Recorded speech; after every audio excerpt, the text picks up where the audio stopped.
खोजी कोनो बहाना मारस वाला मुआ खाना हो। ओए होए होए होए होए।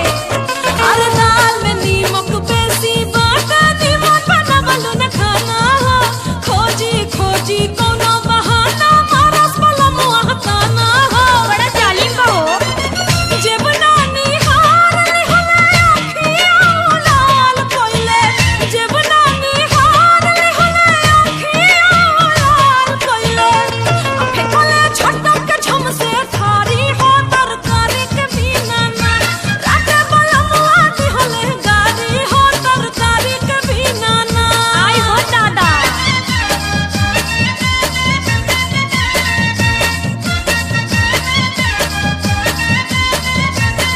ए हो कब तारतिया बिछले होई अलगे अलगे खतिया हो। तोहरा बिन मूली हले होई है रतिया भर करवतिया हो। का हो देखनी उनके रतिया बितौले होता जागल जागल। हमहू मिले खातिर उनसे रहनी बड़ा पागल। हाय हाय हाय। देखनी उनके रतिया बितौले होता जागल जागल। हमहू मिले खातिर